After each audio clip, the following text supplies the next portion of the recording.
बात जब जल्दी शादी के उपाय की हो, चाहे लड़की के शादी में रुकावट आ रही हो या फिर लड़के के शादी में रुकावट आ रही हो, और आप चाहते हैं कि घर बैठे विवाह का योग हम कैसे बनाएं, इन सारे सवालों का जवाब हर माता पिता ढूंढ रहे होते हैं। जब बेटे की उम्र निकलते जाती है और बेटा पढ़ाई पूरी करके भी घर बैठा हो, नौकरी तो छोड़िए छोकरी भी नहीं मिल रही है, हम सोचते हैं कि भैया चलो शादी करवा देते हैं, उसके बाद बाल बच्चा अपना होते रहेगा, लड़का अपना नौकरी खोजते रहेगा। पर यहाँ तो न तो बेटी के हाथ पीले हो रहे हैं, न बेटे के सर पे सेहरा सज रहा है।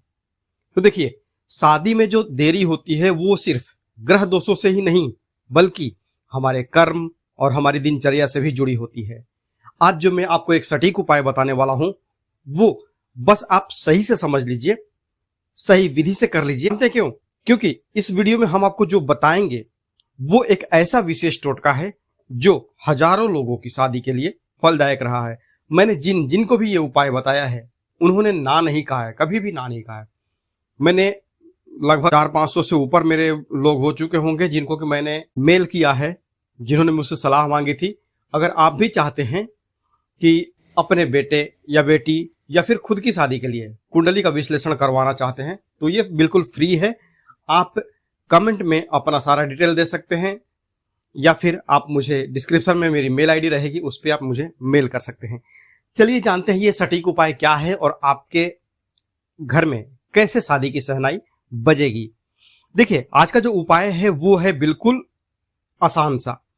ये उपाय आपको कब करना है? तो यह उपाय आपको शुक्ल पक्ष के बुधवार को करना है, या फिर अगर बुधवार के दिन चतुर्थी पड़ जाए, गणेश चतुर्थी पड़ जाए, तो वो तो भैया सोने पर सुहागा वाला दिन होता है। नहीं है चतुर्थी, अगर आपको अर्जेंट है कि भैया बाल बच्चे का उम्र निकलते जा रहा है, आदमी कहता है ना कि अगर 10 रुपए खर्च करके मुझे 1 किलोमीटर पैदल जाना हो, लेकिन 10 रुपए ऑटो का या टोटो का भाड़ा दे करके चले जाए 5 मिनट में ही, तो आदमी पैसा नहीं सोचता है। ठीक उसी तरह से मैं जो यह उपाय बता रहा हूं, आप चाहे तो शुक्ल पक्ष के बुधवार को कर सकते हैं या फिर किसी भी महीने की गणेश चतुर्थी को कर सकते हैं। विघ्नहर्ता गणपति बप्पा का यह दिन है जब वो हमारे जीवन से हर रुकावट, हर बाधा को दूर करने के लिए खुद आते हैं। और अगर आपके घर में कोई विवाह योग बनने में बार बार अड़चने आ रही हैं, तो आज का उपाय आपके जीवन को 100% बदल देगा। माँ और पिता विशेष रूप से ध्यान दीजिए, और अगर आप स्वयं 21 साल से ऊपर हैं तो आप खुद भी कर सकते हैं। इस वीडियो में मैं आपको पहले ही क्लियर कर दूं कि यह जो उपाय है, आप घर का कोई भी फैमिली मेंबर किसी भी मेंबर के शादी के लिए कर सकता है। अगर भाई की शादी करनी हो और बहन करना चाहे तो वो आराम से कर सकती है। बहन की शादी करनी हो और भाई यह उपाय करना चाहे वो भी कर सकता है। मम्मी पापा भी कर सकते हैं। कहने का मतलब कोई भी किसी के लिए भी यह उपाय कर सकता है। ठीक है, तो अब चाहिए कि आपको कुछ सामान जो आप पहले से जुटा लेंगे तो बेहतर होगा। क्या क्या चाहिए आपको? तो देखिए, एक सुपारी ले लीजिए, सुपारी बड़ा वाला लीजिएगा, वही सुपारी जो हम पान में डाल के खाते हैं। तो एक पूजा की दुकान पे आपको सुपारी मिल जाएगी, थोड़ी बड़ी वाली लीजिएगा, 3-4 रुपए की आ जाएगी एक पीस ऐसे। एक मिट्टी की गोली बना लीजिए। आपके घर में मिट्टी होगा, कच्ची मिट्टी होगी ना, या फिर अगर आप शहरों में भी रहते होंगे तो आपने घर में गमले लगाए होंगे, बस वहां से थोड़ी सी मिट्टी ले लीजिए। पर यहां एक सावधानी रखिए कि जो भी मिट्टी आप उठाएंगे वो तुलसी मैया के गमले की ना हो। ठीक है, अब थोड़ा सा हल्दी ले लीजिए, पाउडर, थोड़ा सा गंगा जल लीजिए और एक हरा कपड़ा ले लीजिए। हरा कपड़ा कितना होना चाहिए? तो ये लगभग आपका जितना रुमाल आता है ना उतना बड़ा आप एक हरा कपड़ा ले लीजिए। कपड़ा जो है वो कोरा होना चाहिए, मतलब प्योर कलर, प्योर जो है हरा मतलब हरा ही, वो कहीं रुमाल हरा खोज करके आप मत लाइएगा। ठीक है, जैसे ब्लाउज का या फिर पेटीकोट का पीस आता है ना, उसमें से आप आधा मीटर ले लेंगे तो भी चलेगा। अब क्या चाहिए? थोड़ा सा घी चाहिए। और घी कौन सा? मैं हर वीडियो में बताता हूं कि जो आप खाने के लिए घी यूज करते हैं वही घी आप पूजा में भी प्रयोग करेंगे, क्योंकि अगर प्रयोग असफल रहा तो बाद में आप कहते हैं कि मेरा काम नहीं हुआ है। स्क्रीनशॉट भी मैं अगले वीडियो में आपको शेयर कर दूंगा जिनके काम नहीं बने हैं। तो वो होता क्यों है कि मैं जो चीजें बताता हूं वो सेम टू सेम आपको अपने पूजा में अप्लाई करनी होती है। कहीं भी दिमाग ये नहीं लगाना कि नहीं ये कर दूंगा तो हो जाएगा ना। तो जो खाने वाला ब्रांड हो घी का, वो घी लेकर के आइए। उसमें से अगर आप आधा किलो लाते हैं, 1 पाव आप खाने के लिए निकाल कर रख लीजिए और 1 पाव मतलब 250 ग्राम आप पूजा के लिए अलग से रख दीजिए, वो फ्रेश हो, जूठा ना हो। ठीक है, घी का काम हो गया यहाँ पे। अब सिंदूर ले लीजिए, पीला वाला सिंदूर जो हमारी माता बहनें अपने मांग में सजाती हैं, पीला सिंदूर, और जो सिंदूर हम हनुमान जी को चढ़ाते हैं, पीला वाला। अब एक मौली ले लीजिए, मौली वही हाथ में जो बांधते हैं कलावा, वो, और 5 हरी इलायची ले लीजिए। ठीक है, क्या करना आपको उपाय में, तो जो मिट्टी आपने लिया था, मिट्टी से एक गोली बनाइए, कंचे जो बच्चे खेलते हैं ना, कंचे, उतने बराबर उतना बड़ा एक छोटा सा मिट्टी का गोली बना दीजिए, गोल लड्डू जैसे, लड्डू से थोड़ा छोटा ही रहे, और उसे धूप में रख दीजिए। ये आप काम, मिट्टी से गोली बनाने वाला काम आप सुबह में भी कर सकते हैं। मैं आपको आगे डिटेल में बताते जाऊंगा कि कैसे कैसे आपको क्या क्या करना है। बस वीडियो में बने रहिए और कमेंट में ये जरूर बता दीजिए कि आप ये वीडियो मेरा कहां से देख रहे हैं और आप किसके लिए यह उपाय करना चाहते हैं। ठीक है, आपका गोली तैयार हो गया है, धूप में सूखने के लिए आपने डाल दिया। अब सुपारी जो है उसको और मिट्टी की गोली पर, जब मिट्टी की गोली सूख जाए उसके बाद सुपारी और मिट्टी की जो गोली है उस पर हल्दी और गंगा जल मिला करके लेप लगा दीजिए।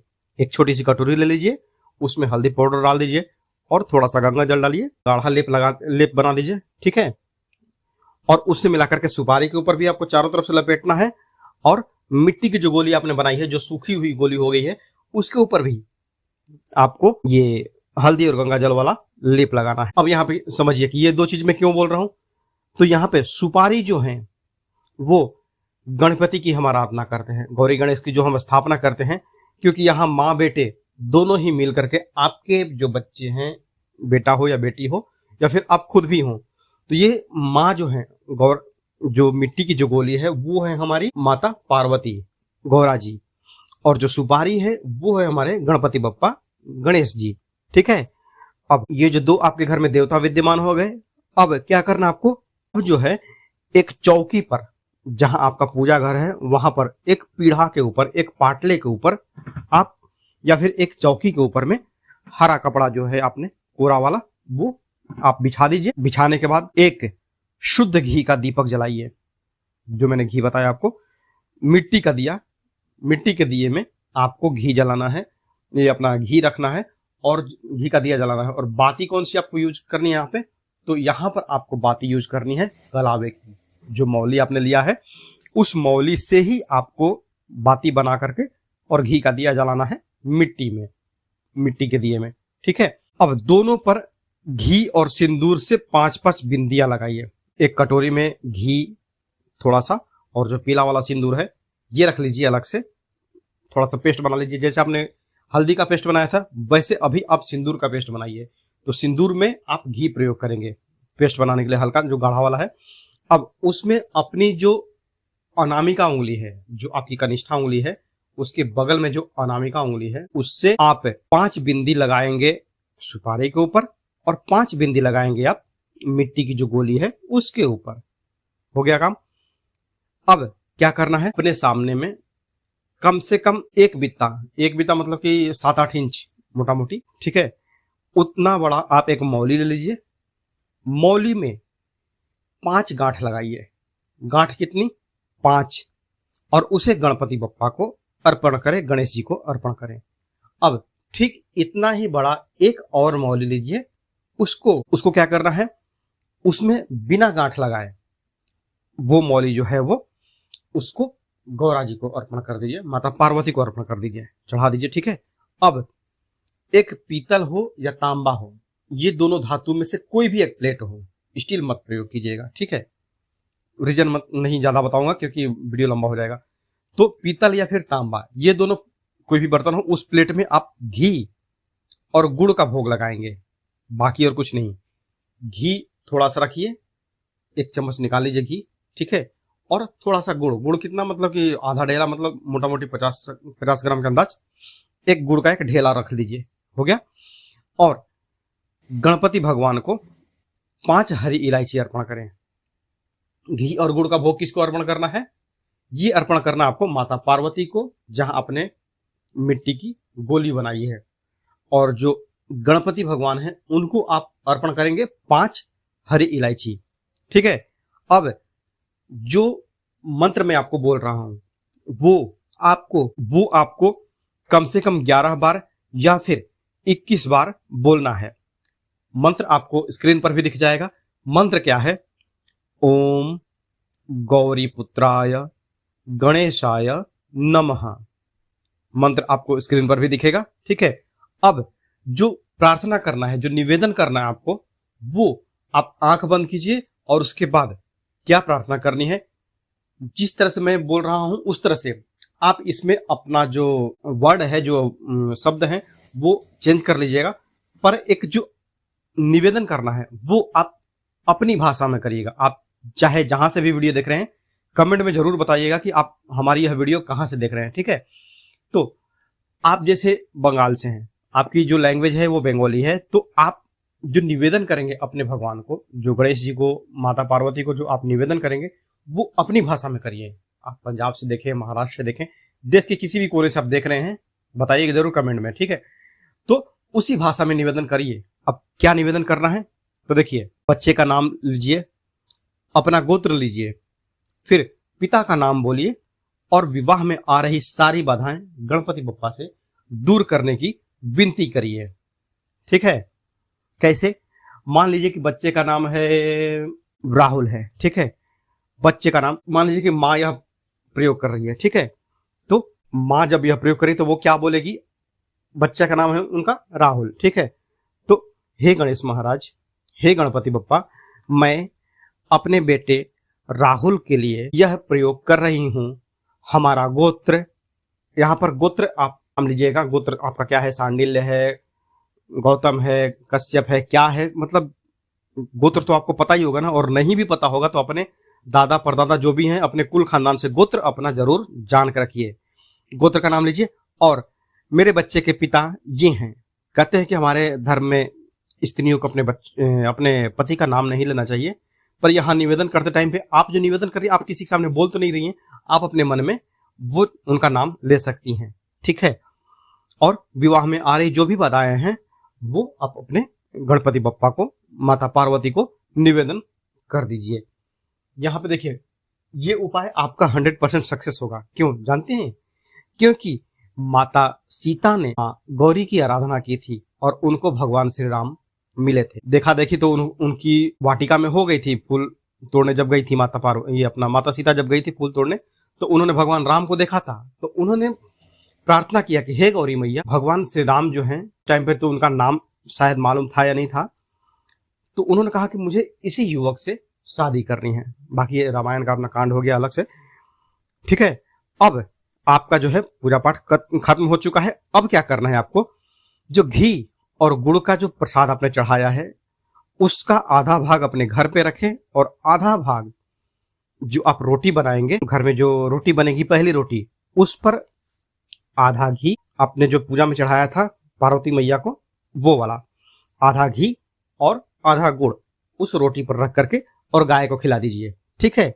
और जो आपने गणपति बप्पा को चढ़ाया था इलायची, ठीक, उसको आपको क्या करना है? जो 5 इलायची आपने चढ़ाई थी उसको आप या तो दूध में डाल करके पी सकते हैं या फिर चाय में डाल करके पी लीजिए। वो भी आपका प्रसाद है, उससे कोई दिक्कत नहीं है। गौरा मैया को आपने बनाया था, अपना जो क्या बोलते हैं, मिट्टी का जो आपने माँ गौरी का स्थापना किया था ना, वो आपको गमले में छोड़ देना है जहां से आपने मिट्टी लिया था वहां पर। ठीक है। और जो गणपति बप्पा हैं हमारे सुपारी के रूप में, उनको अपने घर में रखना है। आप क्या करेंगे? हर दिन दीपक जलाएंगे। जब मनोकामना पूर्ण हो जाए तो जो गणपति बप्पा हैं उनको विसर्जन कर देंगे। कहां पर? अगर जल की सुविधा हो आपके पास, नदी, तालाब, बहता जल अगर आपके पास मिल जाए, नदी, तालाब, नदी, समंदर, जो भी हो, भले 2-4-5 किलोमीटर दूर हो, ये काम कब करना है? विसर्जन का जो सुपारी है गणपति भगवान के रूप में, वो जब आपकी शादी सेट हो जाए, जब आपकी शादी हो जाए, आपके यहाँ चाहे दामाद आ जाए या फिर आपकी यहाँ बहू आ जाए, जब काम 100% कंप्लीट हो जाए उसके बाद ही इनको विसर्जन करना है। तब तक हर दिन इन्हें दीपक जलाइए। ठीक है। अब इसमें एक काम और रह जाता है, वो क्या? तो वो ये है कि जब आप विसर्जन करने जाएंगे तो उसके साथ में किसी भी मंदिर में यथाशक्ति जो भी है दान पुण्य आप करके जरूर आइएगा। ये एक तरह से संपुट हो जाता है। ठीक है, तो आज के लिए बस इतना ही। मिलते हैं जल्दी आपसे नेक्स्ट वीडियो में। तब तक के लिए हर हर महादेव, जय माता दी।